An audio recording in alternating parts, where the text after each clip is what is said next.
Good morning or good afternoon, everybody, depending on your time zone. I'm Salobir, the president of the Human Technology Foundation, and it's my pleasure to welcome you to this webcast. Since several months, a task force coordinated by our foundation has worked on this crucial question: what does it mean to be human in a period of time and in a society shaped by artificial intelligence?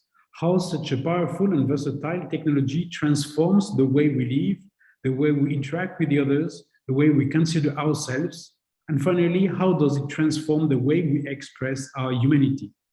To address those questions, the members of this task force, scholars and researchers from the USA, from Rome or Paris or Amsterdam, gather online, and at each session, they discuss a paper written by one of them.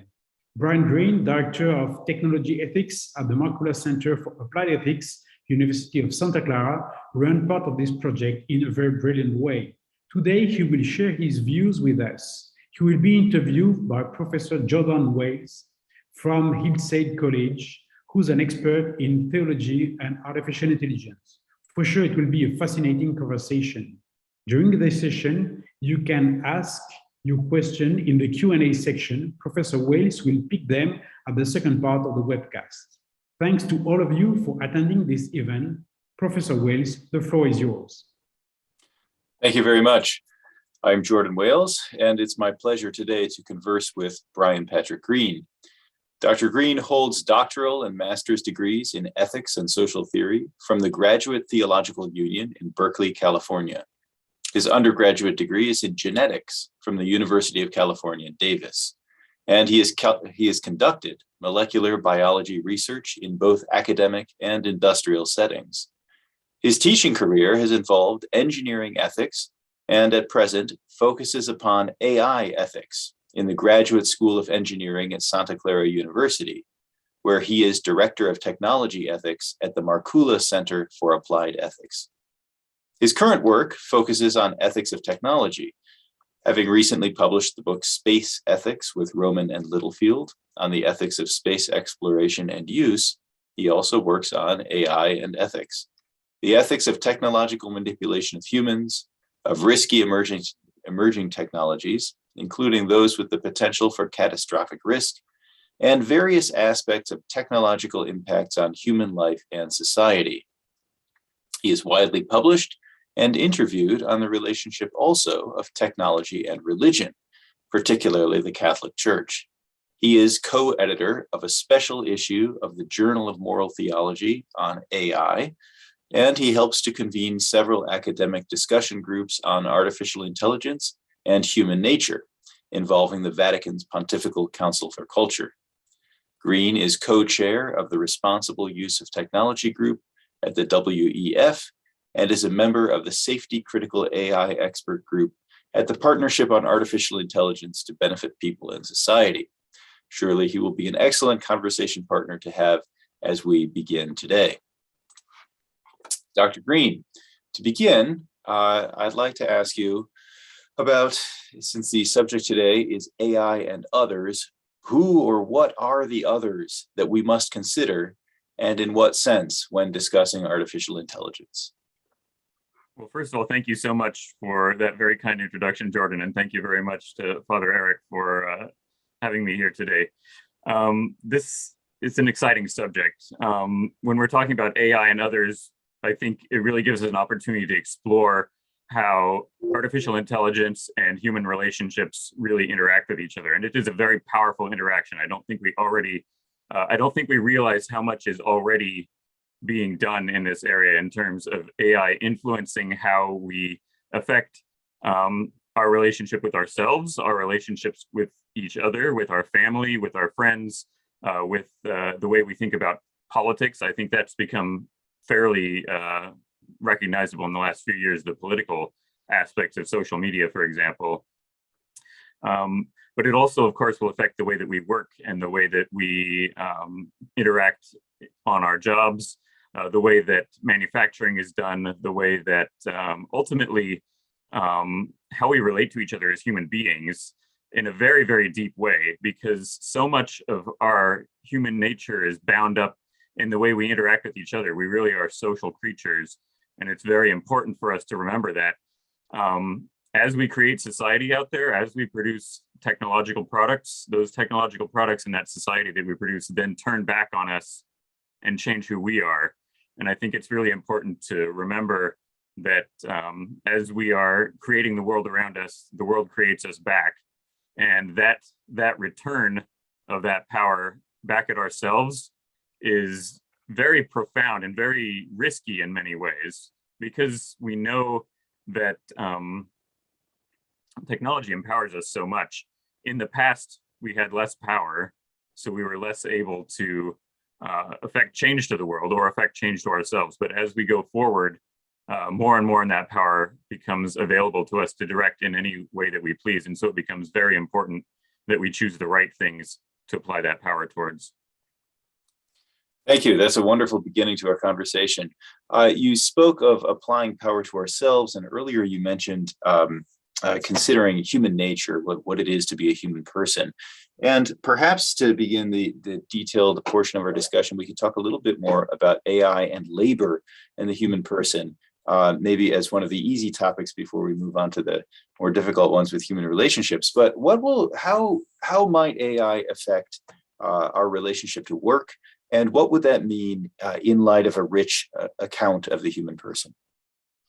So I think the first thing that I would say about the relationship of artificial intelligence and labor is that things are going to become more automated in the future. I think this is a long-term trend, and it has become very, very clear in the last few decades that automation is very desirable. The reason it is desirable is because it gets more work done. Ultimately, it allows us to do more with less effort.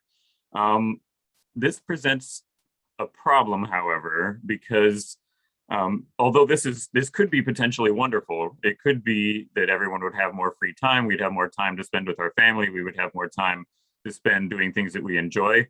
However, the way our economy is structured, there's not a good way to move the money from people who have capital to people who are doing labor if there's no labor to be done. And so we have to figure out ways to make the money move around. If the money doesn't move around, then the economy, of course, grinds to a halt. I think there are good arguments to be made that automation is going to involve a large flow of the economy towards people with capital and away from people who are laboring. And based on that, of course, people have proposed things like a universal basic income. They've proposed other sorts of solutions to this problem that involve trying to get the money back to where it belongs. But ultimately, of course, we have to actually try these things and find out what works. And that's going to be an issue. And the other thing that's important there is not just the monetary aspect of it also, but the self-image, right? Which is that so many of us relate very strongly to our profession as who we are. We gain identity from that. Now, of course, that varies from person to person. Some people identify much more strongly with things other than what their occupation is. But for some people, this will be quite a psychological shock. It'll be very unpleasant, to say the least, to suddenly be out of work. This also presents an opportunity, I would say, which is that if people have the opportunity, if they have more time, if they have more opportunities to spend time with their family, with their friends, and doing things like that, AI actually gives us the opportunity to become better people in these ways. If AI is doing the difficult work that many people don't actually want to do, then that gives us a chance to do more human work. And in terms of human work, I mean things like caring for each other, caring for children, caring for the elderly, caring for the disabled, caring for everyone, because really we are very social creatures. We want to have that interaction with each other. But of course, this is also conditional on the fact of, or on the hope that AI would not be used to manipulate us to have our eyeballs on a screen all the time, which is something, of course, that technology companies are already doing, trying to keep our eyes looking at the screen and interacting with, some sort of app or social media or something like that, rather than actually interacting with each other. And so I think that is, of course, there are so many complicated variables here to think about, but those are just a few of them. Thank you. I'm reminded when you say that perhaps the automation of tasks by AI would give us more time for the things that really matter to us. I'm reminded of some essays that I once read written in the early 1950s about the cities of the future, in which when we all lived in a paradise designed by Le Corbusier and we all had dishwashers and vacuums, the time that was no longer being spent, especially by women, the time that was no longer being spent on household maintenance would be spent on things like art and philosophy and family interaction. We have again, but then we see that's not exactly what happened. And this is not to say that the days before dishwashers were better, but it is notable that instances of depression and other maladies rose in families when people were no longer engaged upon the tasks in which they were previously engaged. So not to say necessarily that the human person needs to be kept busy in order to be happy, but what do you see as both some of the potentials and the hazards with the introduction of AI to automate the tasks you say we don't like as much? In this delegation of tasks, what is left for us? What should we be pursuing? And what might that look like? So I love your use of the word should, because I think that's ultimately the ethical question, right? That's the word where we ask, what ought we to be doing? What should we be doing? So I'm going to answer that in an ethical way, which is that I think we need to strengthen our social bonds. We really need to remember relationships and remember how very important these relationships are. There's been a long-term trend, of course, in Western culture, and it has emanated out from Western culture into other cultures around the world, away from social interaction, direct social interaction between people, and towards more interaction with screens, more interaction with technology. This could include interactions with other people, as on social media, but there's something fundamentally different about interacting with a person through text or pictures or images on social media than there is operating face to face. There's definitely some research that's been done on this in terms of different ways that the brain interacts. For example, if you're face to face with someone, it's much more activating of different parts of your brain than it is communicating with someone through a screen, or especially via text. Text is, whether it's on social media or through other text-based communications methods, are very far removed from things like empathy, or from things like the way our mirror neurons interact in our brain. In our brain, we have these things called mirror neurons, which allow us to empathize and feel connection to the person that we're talking to. But it doesn't work very well through a screen. It's just an unnatural way of communication. And so we get into these questions of human nature again, which is that we need to make sure technology is facilitating the best development of our human nature. It should be helping to develop us towards virtue, towards the best uses of our natural capacities. And it should hopefully help to keep us away from vice, which would be, of course, the conditioning of our natural capacities towards something bad or evil. And this, of course, is a huge problem, because some business models are based on that more vice approach to technology, which is that we're going to addict you to the technology. We're going to prey on your dopamine in your brain, the way your neurotransmitters operate, and these sorts of things. And so it becomes very important, if a company does have a business model like that, they should figure out a way, hopefully, to get away from that. And if they are thinking about having a business model like that, when they couldn't, in fact, have a different one, it might be a good idea to go towards the more ethical route rather than the less ethical route. Of course, that only scratches the surface of one part of the question that you just asked, because there's so much there. Well, I'd be happy to sharpen the question a bit. You mentioned that we should invest in social relationships, and then you brought in this kind of hazard of the capture of our attention by screens. And it strikes me that sometimes when we speak of automation, we think of work as something done by necessity, either because there's some necessary impact that we must make on the world, something that we must manufacture, or it's an economic necessity. We must work in order to earn money to purchase food and other necessities. But if we're pushing along this anthropological road of trying to conceive of the human person in light of AI and what sort of understanding of the human person might assist us in living well in a world of AI, what understanding in general of our relationship to the world, of our engagement with work, would assist us in conceiving of how to handle the transition away from work as a necessity, while yet preserving our sense of the importance of engagement with the world and with one another. And here I'm put in mind also of your brief comments on the way that our brains are either assisted or degraded by the way that we engage. So the first thing I would say is that we should think about what the purpose is of work in the first place, right? Why does work exist? Why do humans labor at things?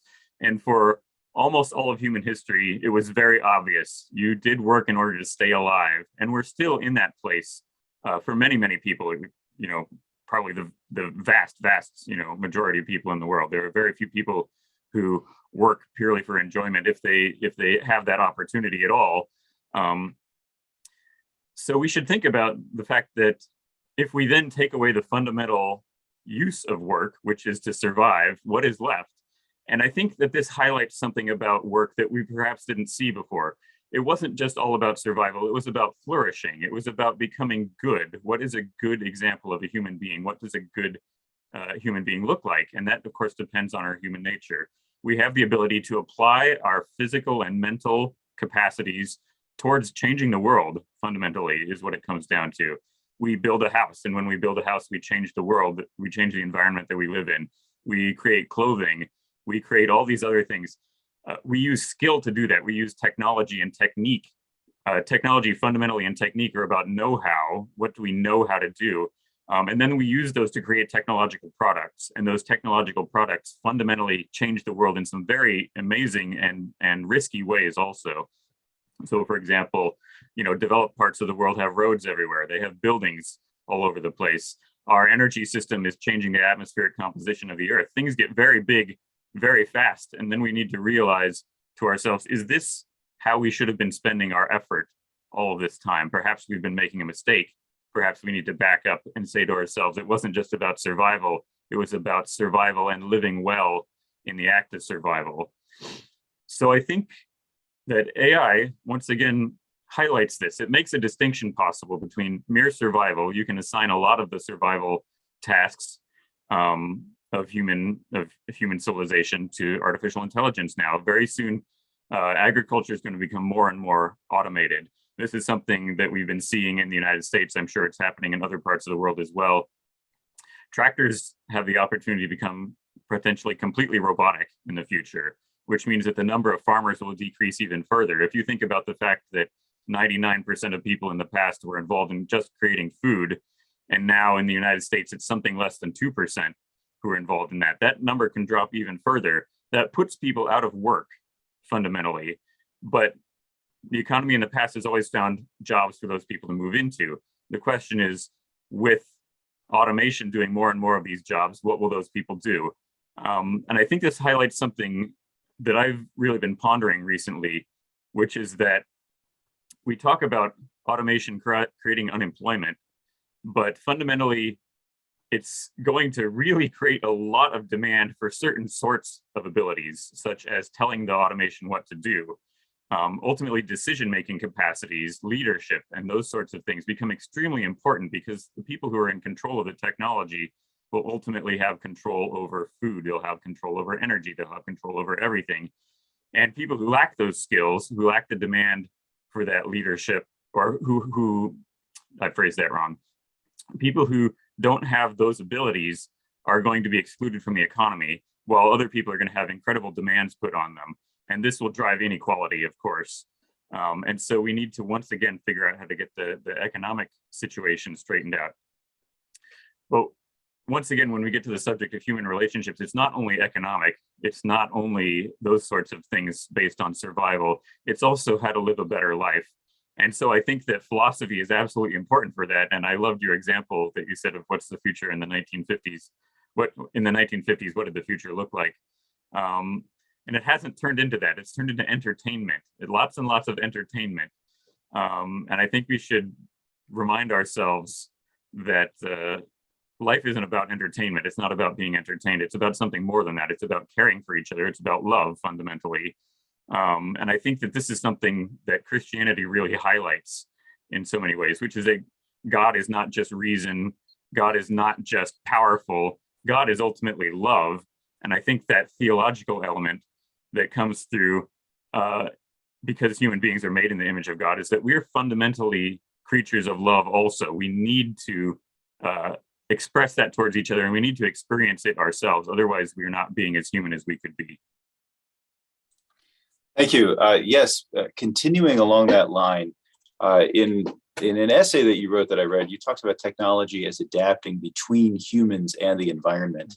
And I'm curious to tug on this thread of technology as adapting or sometimes mediating between humans and humans with this theme of love. It could be said, and it is often said, that through technology, especially social media, especially cameras on computers, the internet, such as we're using right now, we have the opportunity to form more and potentially deeper relationships, or at least relationships that are not constrained by distance. And yet you seem to suggest that there's the risk of something being lost. So could you comment on that a little bit more deeply? Yeah, I think it fundamentally it's kind of the flattening of relationships, right?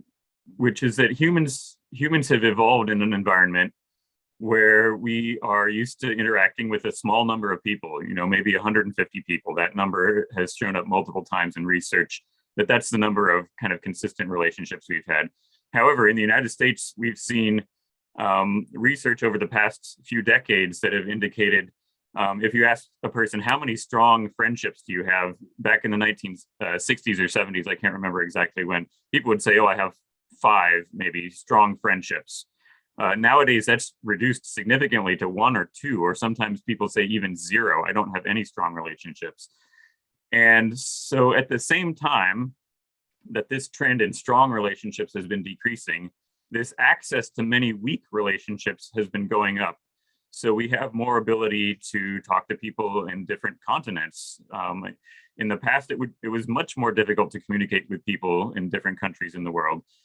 Things have become much easier now. So we've kind of achieved a flattening, right? We've taken a few very, very high relationships and kind of spread them out into a broader, less strong set of relationships. This is not necessarily a bad thing, I would say.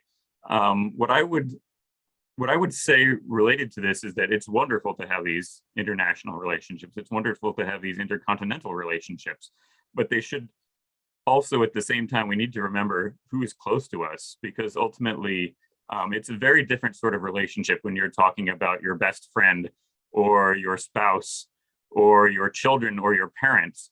These are some of the most crucial human relationships, right? They're based in biology, many of them, or if they're not directly based in biology, like parent-child or sibling relationships, then they're based in close friendships, which are based on how human nature has been developed over time. And so this chance to meet more people in the world is absolutely wonderful. It is truly a gift, I would say, that technology has given to us. But at the same time, it can't be at the expense of those who are right next to us, because if we do that, we start damaging our own human nature, I would say. We become callous to those who are near us. We start to ignore people who are really the most important people in our lives. And those relationships are so incredibly important that we need to not break those relationships, because otherwise we fundamentally start injuring ourselves, because that's not the way that we are as human beings. Thank you. This, of course, brings us to the topic of relationship, not just through technology, but relationships with technology. One of the others that we can speak of with AI and others would be the AI considered as an other, the AI as a parent person or as an interlocutor with which we enter into a relationship. How would you characterize now, of course, thinking theoretically of what may be possible in the future is a little bit difficult, but in terms of present day technology and the economic pressures and motivations that drive its development, what can we look forward to in terms of apparent relationships with artificially intelligent agents, and what might be some of the possibilities, the potentialities, and some of the hazards of those relationships? So this is a really fascinating question. I think that there are positive and negative ways that these relationships with technology directly can be expressed and facilitated. Right now, of course, there's a great demand perhaps to use relationships with artificial intelligence as exploitative, fundamentally, relationships where the artificial intelligence feeds you certain types of media that it thinks you want to see, and then based on that you become addicted to the technology. The recommendation algorithm continues to feed you what you want to consume, and then you're stuck, you're addicted. There are, of course, things in the future that are becoming much more relational focused. So for example, there's the idea of an artificial friend, and of course the book, Kazuo Ishiguro's recent book, Clara and the Sun, talks about this idea of an artificial friend, which is, it's a fascinating book, and it has many, many layers to it. But what I would say there is that in a very, very fundamental way, Ishiguro is investigating what it means to have a relationship with another being. In this case, the artificial friend is there to provide social interaction to children who don't have that much social interaction. It's kind of a trainer in that way. And I think that there's potentially a positive element to that, right? If there really are no other people to interact with, which of course is a choice on our part, a social choice, if we create a world like that, then perhaps AI could be helpful in that way. But it always needs to be directed towards humans ultimately interacting with each other. In other words, you can think of it in terms of being a trainer in virtue, or trying to develop a school of virtue, directing humans towards our best utilization and actualization of our capacities.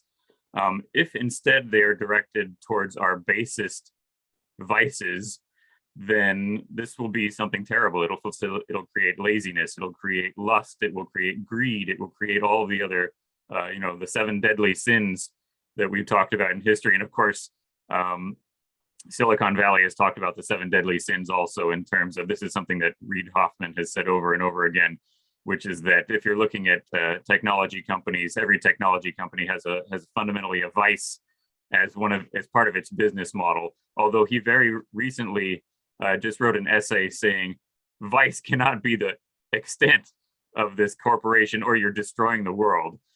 You need to actually make sure that vice is just a way to bring you in to something that then cultivates you towards virtue, which I thought was a very beautiful thing for him to say, because he'd been saying, of course, this other thing for a very long time, but this transition in his thought I found to be very, very a wonderful thing for him to say, because fundamentally technology is going to create a worse world if we appeal towards our worst human urges. If we want to create a better world, technology needs to facilitate that. And so when we're interacting with artificial agents or artificially intelligent systems, we need those systems to try to bring out the best in us rather than bring out the worst. Thank you. Speaking of bringing out the best of us, when we think about an artificially intelligent, a world driven by artificial intelligence to meet our needs, to anticipate our desires, to set the temperature just right when we enter the house, to turn on the music we like, to call the doctor if we need it, to engage us in pleasant conversation when we're feeling depressed at the end of the day. If we have AI as designed to fulfill all our needs, then it would seem, or at least all our perceived needs, or at least all the needs we're willing to pay for, then it would seem that the probable outcome is not necessarily a situation in which it plays to a specific vice, or that it turns us into very virtuous human beings, but that AI facilitates a world in which we can feel just simply comfortable. That sounds appealing in many ways to me, but I wonder, within this comfortable bubble, is there a risk of the reduction of our humanity? And if so, how do we mitigate that risk? either Yeah, technologically or in terms of how we live our lives? The first thing I would say is that life isn't about comfort. And that's kind of a horrible thing to say because it's very countercultural, right? We have to ask ourselves, why are we on this earth? We're not on this earth. At least I don't believe that we are on this earth just to have comfort. There's something more than that. We're here to make a positive impact. We're here to make the world fundamentally a better place. And there is so much work to be done. If we're concentrating only on ourselves and our own comfort, or even the comfort of our family and those we love, it's still much too limited a perspective on reality. We are here ultimately to be heroes. I mean, that's I think the best word to come up with it. We are here to help each other and have heroic virtue that transforms the world into a better place. This is something that should be energizing and powerful and give us purpose. We're not fundamentally here just to enjoy ourselves and be entertained. And that's a very big difference. And I would say that many of the deaths of despair that we are experiencing, this is something that's certainly happening in the United States in terms of suicide, in terms of drug addiction, in terms of overdose from various forms of drugs. They're very much centered on people who are having a bad experience in their life. Fundamentally, something has gone wrong with society that has created these sorts of bad social situations where people feel that they have no hope, they're stranded in despair. And one of the things that happens, I think, is that if humans pursue pleasure and enjoyment directly, you can never grab it, right? You grasp after it over and over again. And of course, I'm thinking of St. Augustine here also, Jordan, because I know you're a scholar of St. Augustine. This is something that humans have known for a long time, which is that you can't grasp it directly. You have to go after something better than that. You have to pursue good. You have to pursue love, caring relationships, ultimately thinking about the big picture of what we're supposed to be doing in the world. And when we do that, then we become satisfied. Then we realize that we don't necessarily need to have all this entertainment and pleasure, because we become satisfied with what we've done. And that satisfaction, which ultimately is of course resting our hearts with God, is something that gives us the ability to feel like we've accomplished something good and kind of fulfilled our deepest human purposes in life, so that when ultimately we die, which is something that Western culture also likes to kind of deny and not think about and shove off to the side, ultimately when we die, we can say to ourselves, I think I did a pretty good job. And hopefully even better than that, others around us will say, that was a good person, that was a good human being. And this is something that Aristotle, of course, talks about also, is that you can't judge a human being until ultimately they've died, they've passed on, and you can say whether that was a good life, a life well lived or not. I like this theme of the challenge by which we are transformed, by which we grow, and that can itself yield a satisfaction in the satisfaction of our engagement in something that could perhaps have been uncomfortable. Perhaps a specific example and a specific question motivated by your mention of Ishiguro's book, Clara and the Sun. I suspect you would agree with me if I were to say, and then I'd like you to comment on it, if I were to say that perhaps it would be better to have a real child who has a stomach ache and complains about it endlessly as a 3-year-old than to have an artificial child who never gets a stomach ache. Now, against that, one might say that the artificial child who never gets a stomach ache enables you to experience the wonder of interacting with someone who is familiar and yet unfamiliar, underdeveloped, and allows you to more fully engage with the task of the cultivation of an intellectual and emotional relationship with a child. Whereas human children who are subject to physical maladies and the difficulties of their own neurological and emotional development are themselves frequently so inward directed or taken up with whatever problem it is that they're not terribly available to their parents as persons. So could you comment on that situation and in light of AI? Yeah, I think that's a wonderful contrast there. And I think it really gets into the nature of what AI is in a lot of ways. There's a tendency, of course, to anthropomorphize AI because we want AI to be like us. We have in us, I believe, the image of God, and the image of God is to also be a creator. So we want to be creative. We create technology. We create then technology in our own image, as the AI turns out to be. However, there are significant issues with thinking that the AI has any sort of purpose in itself, not the way a human being does. Human beings have their own existence. Every human being has their own existence, their own life, their own trajectory, based on their biology, based on their psychology, their minds, their social position, their gifts in terms of what's been given to them naturally or through their social position and things like that. There's so much opportunity there. And so it's really such a wonderful thing to have a child, because you know that that child will someday grow up and turn into their own human being, their own adult, who will then lead their own life and hopefully do amazing, beautiful things. AI can only simulate that. It cannot do it itself. When we think about artificial intelligence, we have to think about the simulation of human traits, the simulation of these sorts of things, instead of the actual possession of them. And of course, this is an enormous debate. The artificial intelligence community, many of them think that artificial consciousness or artificial volition or these sorts of things will actually be something that AI agents can have someday. But I think that is a very big leap to make, because there are good reasons to think that ultimately we're just looking at a mirror.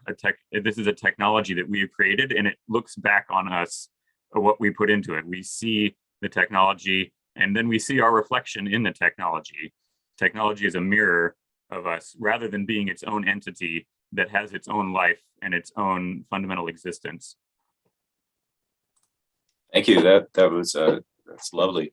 I'd like to introduce a topic now, or a question from Luis Moreno, who asks about the kind of economic pressures involved in the development of AI and automation that may lead to a sense of human obsolescence. He writes, there exists a transition phase where automation should be considering the relocation of people into new tasks so that they do not lose their jobs. There is a link between the development of economics, research operations, optimization, automation, and AI as sciences. But there is also the influence in branches of education on these areas, such as when a model of optimization is made, that is, to maximize money subject to constraints, and to minimize resources where human resources are considered as material objects that can be discarded. So here, he's introducing the topic that when economic factors drive the development of AI and motivation, human resources as resources are resources of agency and accomplishment. And if something else can replicate or exceed the economic value of that agency and accomplishment, the human resources become irrelevant. He writes, there are some efforts to include compassion and the human sciences in decision-making regarding these disciplines of AI, such as the C-Care Center of Stanford University or the works of Cindy Mason, but these are few and usually not considered in the development of the science. So if AI technology is driven forward, Brian, by economic concerns, the maximization of profit, and if the maximization of profit within a labor economy renders the human being somewhat invisible, being only a contributor to the profit driver, how can we include a consideration for the kind of value of the human person that you've been discussing, even at the level of our development of AI technology itself, and not just in our consideration of how it should be deployed? This is a fundamental, difficult question. How do you actually get people to care when the economy doesn't reward caring? And so there's no easy answer to this. I think we need to think about this from a very basic level, not in terms of economics, but in terms of what kind of world we want to live in. Do we want to live in a world where compassion is ignored, where caring is suppressed, where love doesn't exist? And I think the answer to that is clearly no, we do not want to live in that world. However, we are creating it because we're creating that world because we don't reward these things fundamentally. We have not set up an incentive system. We have not set up incentive structures that reward caring for each other and that reward compassion and that reward having these loving relationships, which are very important to human flourishing. And so we need to ask ourselves, how do we change this world around us? Because the current trajectory that we are on is going further and further away from this utopian ideal and more towards this dystopian ideal. I think that people have started to notice this, however, and this is the very first step, right? Recognizing that there's a problem. The Markowitz Center has a framework for ethical decision-making, and when I teach this in my class, the very first thing is to recognize that there's a problem. And the students who are in my AI ethics class, for example, already have recognized that. That's why they're taking this class. But in some of the classes that I used to teach where the students were forced to take the class, I had to convince them in the first class that there was a problem. And so the first thing you do is say, look at this technology, it went wrong here. Look at this technology, it went wrong here. Look at this happening. It's easier to make the case now than it was 5 years ago because so much has gone wrong very rapidly. And so this is why people have started talking about we need government intervention. We need ethics committees at every tech company. We need, organizations like UNESCO have become involved in this, the United Nations and other initiatives also. It's become a big problem and it's become obvious. And now that people have recognized there's a problem, the question is, how do we actually deal with it in a way that creates a better world? I think there's a lot of ongoing discussion about that. And there's actually action, which is already happening, which encourages me. So for example, you mentioned I work with the World Economic Forum. And with the World Economic Forum, I've written a couple of papers with Microsoft and another with IBM, where we have talked about what they are doing in terms of AI ethics and technology ethics. And they recognize this problem slightly earlier, I think, than some of the other technology companies. And so they have more tools. They produce more things towards trying to make sure that AI is used for good. However, fundamentally, it's not technical problem. It's not a technical solution that can solve this. It has to be a human solution. It has to be something that is done by leadership and moral decision-making, where we say, this is the kind of future that we want, and we don't want this other kind of future, which is very clearly the path that we are on. We need to turn away from this and turn towards something better. Thank you. That reminds me of this broader theme of invisibility, that there are certain things that can be real that cannot be defined within the scope of a certain system. So the value of the human person, human relationships don't receive definition within a merely economically defined system. And so concerning the economy, if we want to leave room for that dimension that cannot be defined within the AI-driven economic system, one of the questions that's come in has suggested, could we also reflect on the way we use AI to increase efficiency only, or could AI be used to increase not just the efficiency of the economy, but the resilience of the economy, leaving room for that human dimension? Mm-hmm. And at this point, I believe we have just 15 minutes left. So I'd like to encourage all the participants in all of the audience members to please do submit questions within the question and answer window so that hopefully we can get to some of your questions before our time is up. So back to you, Brian, on using AI to increase resiliency and thus leave room for the human dimension. So this is really important. The efficiency versus resiliency question is often proposes a contrast between the two, right? Which is that if we have one centralized system, then everything gets done very efficiently. However, if you damage that system, then you have these outgoing, the damage ripples outwards from the center to all of us. And I think that the COVID pandemic has made this very clear with supply chains, for example. We've had ongoing ripples of damage reverberating through the economy globally for over a year now. And so, yes, resiliency gives space for humanity. It gives us the ability to, first of all, be more robust against these sorts of forms of damage that are propagating through the economy. For example, if, for example, we have more smaller factories that are distributed globally, and leave some space in there to ramp them up and down if, for example, demand for surgical masks or other sorts of face coverings becomes much more important. Then we have the ability to scale that up. It took, of course, months at the start of the pandemic for that to actually happen. If there had been a little bit more slack, a little bit more resiliency in the system, then that would have been an easier process where we could have ramped up much faster. And it also gives people a more humane life, right? Which is that if we had built the resiliency into the system in the first place, then people wouldn't have been already overtaxed when this large stress of the pandemic came down upon us. There would have been slack in the system where we would have been able to pull it tight and then deal with that in a more humane way. That's just the economic side of things. I think there's also something to be said for resiliency in the terms of human relationships, as you were saying, which is we don't need to fire people as soon as we transition towards more automation. We can still have the people there. They might not work as much.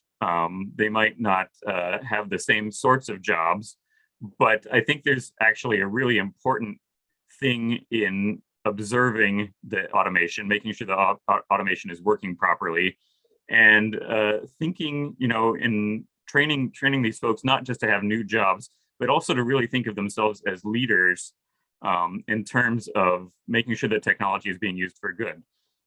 Something that is, the sort of wisdom of the factory floor. The people who work there know better how things are done than any process engineer or automator, perhaps from the outside, can understand things. And of course, I've heard lots of people saying the whole purpose of automation is to remove human error. But there's something, of course, that humans bring to that automation or to that pre-automated environment, of course, as well, which is the human element to it, which is to know, this person is having a bad day. And so that part of the project is something where we need to help them. If an automated system completely replaces all those people there, you might get a very efficient system with no people involved in it. But that sort of understanding of human relationships is lost and ultimately destroyed. Can we rebuild those relationships? Once again, it depends on the sorts of incentives that we create. And so we need to create these incentives somehow. I don't know how to do it, especially in the United States, where the only allegiance in a publicly held company is towards the shareholders. There needs to be something more than that, where the purpose of a company is to provide public benefit. It's to help society ultimately become a better place. And that includes thinking about the human beings who are not just consuming the products, but who are producing those products in the first place. Thank you. Thinking more about the human beings consuming those products. Well, actually, first of all, I want to come back to this issue because I think it'll be a nice issue to close upon. But before that, I do see another question. How would you enforce ethical committees in companies? How would the decisions of ethical committees be enforceable? Would there be some sort of ISO standard to which these ethics committees were held? This is a wonderful question because I'm actually in discussions, of course, with organizations that are thinking, is there some way to standardize these sorts of ethical questions? So I think there should be ethics committees. I think every company should have some sort of ethics and society component to it, where they are considering these questions not just in a reactive sense. In other words, we've had a disaster, an ethical disaster, something's gone terribly wrong. How do we react to it? Because very often that just becomes a matter of the legal team figuring out how to solve that problem. There needs to be something that some component of the company is thinking more deeply about the technology itself. What is the technology doing to people as individuals? How is it forming us as people? Once again, thinking about that circle where the technology goes out and then it changes society and then the society comes back and influences who we are. We need to think about that interaction there. And the companies need to think about that as they are producing the technology from the very start.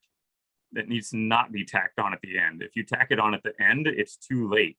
And I can say from my experiences, a lot of technology companies are starting to think about this. And that makes me very happy. It makes me very hopeful for the future. However, they're still operating in a system where they aren't necessarily rewarded for that. And so we need to, once again, think more systemically, think bigger picture. How do we create this world where people are rewarded for doing the right thing? This is, once again, one of the fundamental problems of ethics, which is that people are ethical if ethical behavior is rewarded, and people are unethical if unethical behavior is rewarded. And it goes all the way to the top in terms of leadership of countries, in terms of leadership of companies, and those leaders, those exemplars of this are really important, because I have worked with companies where the leadership is 100% on board, and the company improves, it gets better, they stop making mistakes, they start making better choices. And in other companies, it might be a grassroots movement, for example, where the employees want to do something better, but the management is not on board. And when the management is not on board, it ultimately creates a very disheartening, bad environment where these better sorts of activities can't be done because it's not being incentivized. Thank you. I'd like to, unless some other questions pop up, I'd like to end on a somewhat philosophical note.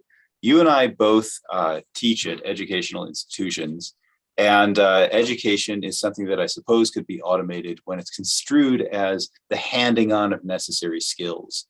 And yet the kind of ethical inquiry we undertake is not simply the memorization of a kind of decision tree based on some sort of ethical theory, but involves our engagement with many texts from many sources, struggling through trying to understand these various points of view.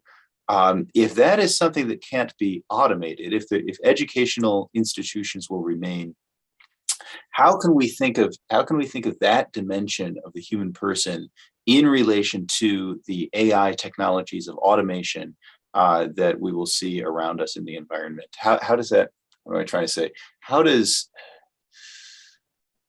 AI both open the world to us and yet potentially constrain the way we see the world?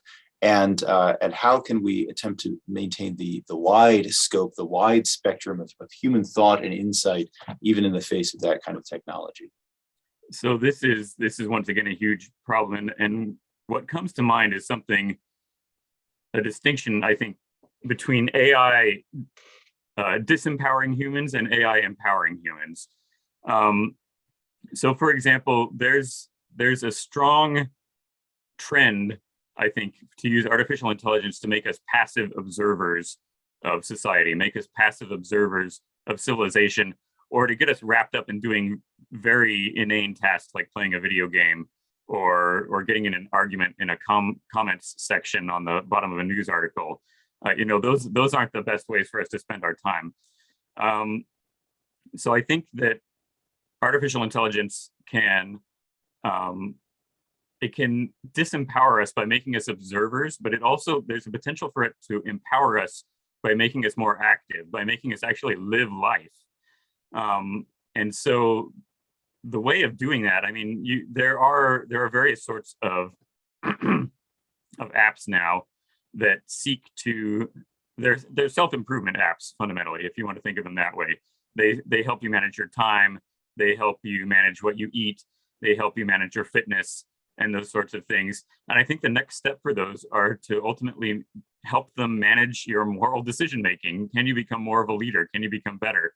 Now, there's a horrible risk associated with this. That horrible risk is that we become dependent on this technology rather than educated by it, because education is fundamentally about creating autonomous individuals who can think for themselves and act well in difficult and diverse situations in the world.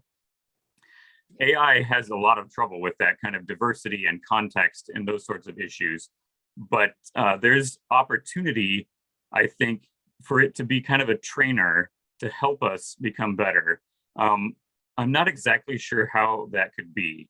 I think there's opportunity, like I said, but it's going to be difficult to figure out how to implement it. This implementation question is extremely difficult. So one of the things we've been working with technology companies is implementation of ethics. And it turns out that ethics is extremely difficult. There's a reason people are still talking about ethics for thousands of years after people first started talking about ethics. And The problem is that it's extremely difficult, but it's extremely context sensitive. And so anytime you're trying to take these large ethical ideas and put them into an exact situation, it's very difficult. So given that difficulty, and knowing that humans are better at it than AI right now, and maybe for quite some time, if not forever, we need to think about, is there a way that AI can help there? And the answer is maybe it can help for people who are in education. So for example, the young, but maybe for an expert decision maker, the AI is going to be something that can give you advice, but you might not want to listen to it all the time. And I know I'm getting close to the end of time here. I don't have to leave immediately, but I know if other people do, I apologize. I'll try to wrap up quickly. There's a lot of discussion going on right now with using AI with experts, for example, judges or surgeons. AI-assisted surgery is something that's happening right now. And of course, if you are that expert, that human expert, and the AI tells you should cut there and not there, then there's a very strong incentive to follow the artificial intelligence's advice rather than do something different. In other words, you start second guessing yourself. However, we need to remember, at least in moral situations, which are even more complex than some of those, that humans, I mean, this is fundamentally what we were made for, is these sorts of things. And when I say that, I mean, we've been evolved for this. And if you believe in God, then God has created us for this. This is our purpose here on earth, is to make good moral decisions. If AI can help with that, wonderful. But if we have to do it ourselves, we should just be confident, I think, that this is what we're made for. We should talk to each other. We should take it very seriously because it's easy to make mistakes. But fundamentally, we should just remember that this is who we are. Thank you. That's a wonderful way to end today. Thank you very much, Brian Greene. Thank you to all of our participants. Thank you to Eric Salobir for organizing this, and to the Human Technology Foundation. And I wish you all a good day or a good evening, as the case may be. Thank you.